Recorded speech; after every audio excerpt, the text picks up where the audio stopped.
best, but you know there's nothing really to back you up. It's rough.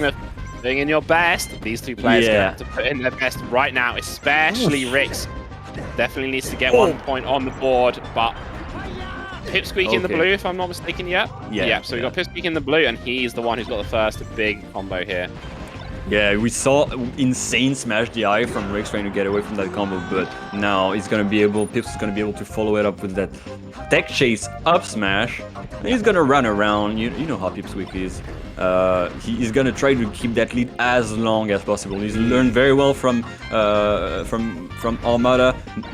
If you can stay alive, no matter how much percentage you have, you can always do something with it. Yeah. And I think that's what cemented Armada as one of the best players. Is definitely his ability to just like 4-stock people.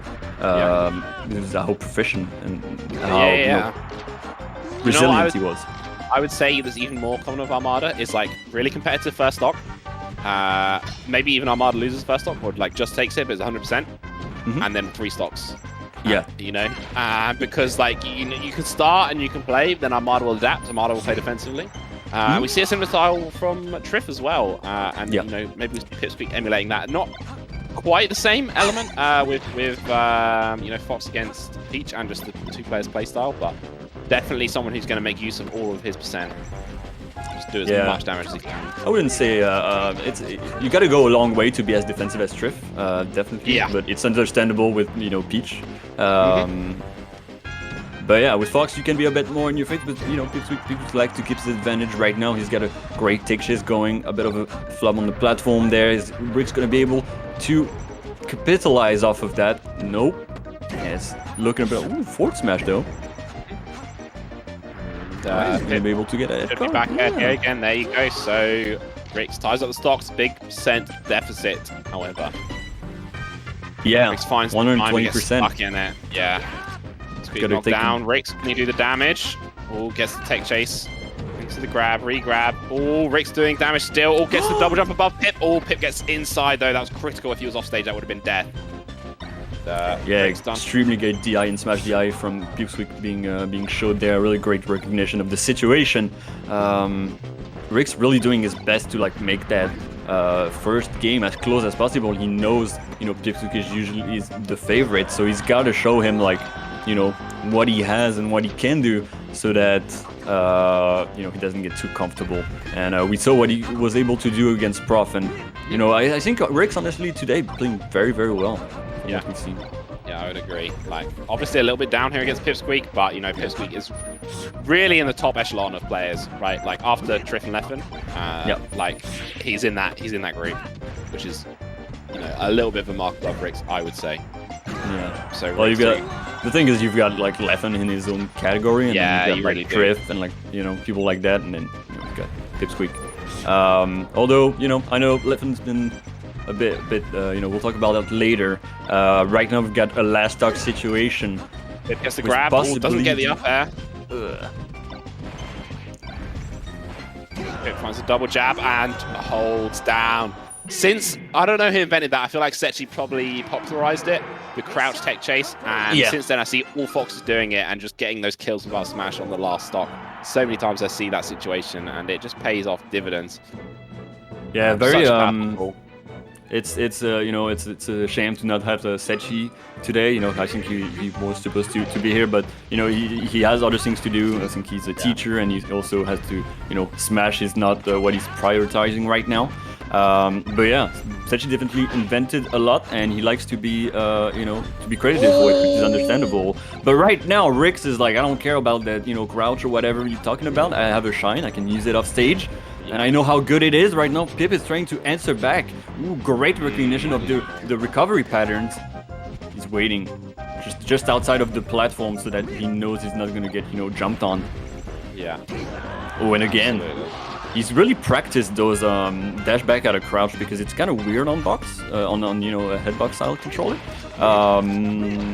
So yeah, he's definitely practiced, and we wouldn't expect less from Pipsqueak, honestly. He's the one that's like always passing like, oh, I discovered this today, and you know, I practiced for like an hour and a half, and it's just like, okay, well, I guess that's what you got to do to be the best. Yeah, I've got to say that you know, we're talking about the crouch tech chasing. That dash back out of crouch input is like the key that unlocks that technique. Yeah. Because without that, you know, roll behind will beat you because you need to do that really tight input.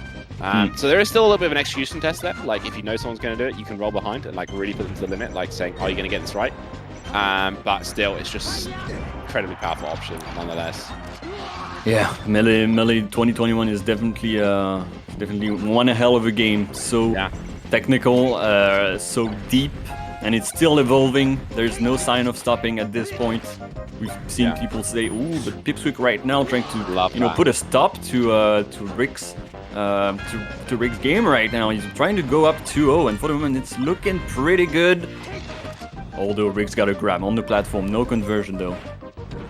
Yeah, Pips just looked like just a little bit sharper, you know? Not like he's massively outplaying, or not like I'm seeing anything that's like really striking. I think he's just slightly edging out, getting those incremental advantages, and incrementally more wins in neutral that just stack up. And then, you know, lead you to be in the position that he's in, but that's 52% only. Half a combo there, maybe one combo. But Pip gets that knockdown, and Rikzz in a pickle. He's off stage, does have his double jump, does manage to find his way to the ledge. Very big. Rikzz into the middle, gets the shine knockdown. Oh, but Pip shines back in response. And still Pip, the one who's holding the middle there. And Rikzz ends up crouch cancelling that, but then you get the very unusual up smash into up air. That's the true crouch cancel, because you have like, I guess fake crouch cancel, but when you've got, both of the stick down and you're really stuck to the ground, you see he was at 120% and he didn't go anywhere. But now Pipsqueak can also capitalize off of that, and right now it's going to be 2-0 for Pipsqueak, feeling extremely comfortable.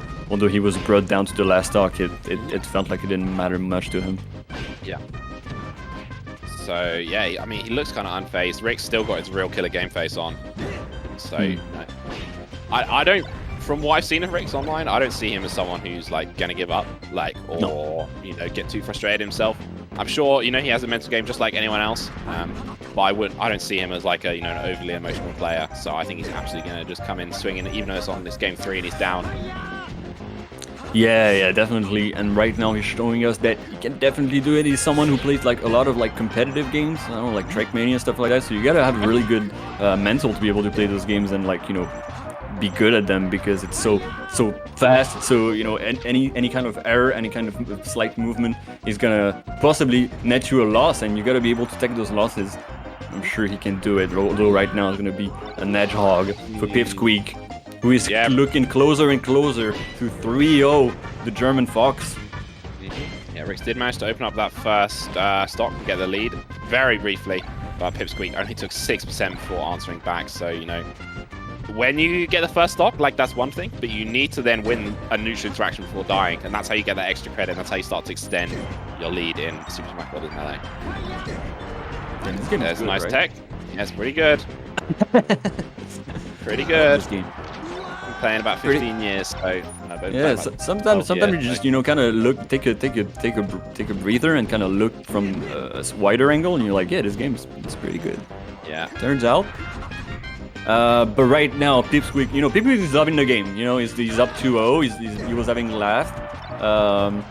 Everything's looking great, sunshine and rainbows for him. Rikzz, he's at the gates of hell right now. He's got a bit more to do. Yeah. There's no sleep for Pipsqueak though, because he's up, but this isn't that comfortable a lead. Yeah. As you see, equalized there, and he has been, edging out over Rikzz, but that doesn't mean he's gonna get it for free. Definitely does feel like Rikzz is like, putting him to trial and making him, really work for the win. I think it's that classic, like, there's a better player and you're like always kind of like on his ankles, but you never manage to like take an advantage, which is always really hard. Or you manage to take it, but you instantly get it taken away from you. And that's rough. That's really hard. Like, that's really draining mentally, because you're like, oh, I can do it. Oh wait, no. And that's right now, I think Pipsqueak is really like properly mixing up his DI, because from what we've seen in the last 2 stocks, and that's gonna be it. 3-0 for Pipsqueak. Yeah, and that, I think, cements Rikzz in the bottom 2 of the group. So that's going to be a bit frustrating for him, especially after that nail via against Prof, and then as well in